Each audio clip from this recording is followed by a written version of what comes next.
সম্মানিত নেতৃবৃন্দকে সালাম, আসসালামু আলাইকুম।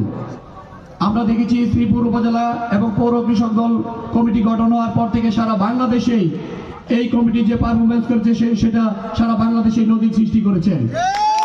আমরা দেখেছি বিগত দিনে তারা কৃষকদের ধান কেটে দিয়েছেন, প্রত্যেকটা জাতীয় প্রোগ্রামে অংশগ্রহণ করেছেন, সাধারণ মানুষের পাশে থেকেছেন। তারা সবসময় এইভাবে মানুষের পাশে থাকবেন, দল এবং দেশকে এগিয়ে নিয়ে যাবেন, তাদের প্রতি সেই আশাবাদ ব্যক্ত করছি। এবং খুব 10 সেকেন্ডে একটি কথা বলে শেষ করে দিব। বর্তমান শেখ হাসিনার যে পরিস্থিতি, একটি দুষ্ট লোক ছিল একটি এলাকায়, সে তাকে একজনে প্রশ্ন করলো, তুমি যখন টেনশনে থাকো তখন তুমি কি করো? সেই লোকটি বলল, আমি যখন টেনশনে থাকি তখন আমি মসজিদে যাই। তখন তাকে প্রশ্নকর্তা বললো, তাহলে তো তুমি খুব ভালো যে আমল করো। বললো, না, আমি মসজিদে গিয়ে মানুষের জুতা এলোমেলো করে দিই।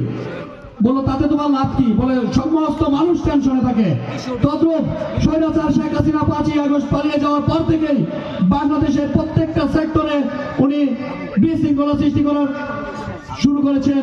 আমরা দেখেছি আওয়ামী লীগ ফিরে এসেছে অটোরিকশা চালক হয়ে, গার্মেন্টস শ্রমিক কর্মী হিসাবে। আমরা দেখেছি ইস্টন হয়ে ফিরে এসেছেন। কিছুদিন আগে দেখলাম ইস্তেমার মাঝেও তারা আওয়ামী লীগ ফিরে এসেছেন, বিভিন্ন রূপে ফিরে আসার চেষ্টা করছেন। আনসার রূপে ফিরে এসেছিলেন, প্রত্যেকটা জায়গায় কিন্তু ধরা খেয়েছে তারা আওয়ামী লীগের সদস্য ছিল।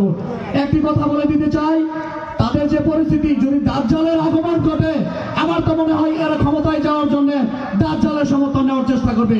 তবে সর্বশেষ একটি কথা বলে দিতে চাই, পৃথিবীতে দাজ্জালের আগমন ঘটবে, কিন্তু আওয়ামী লীগের আর ক্ষমতায় আসতে পারবে না ইনশাআল্লাহ।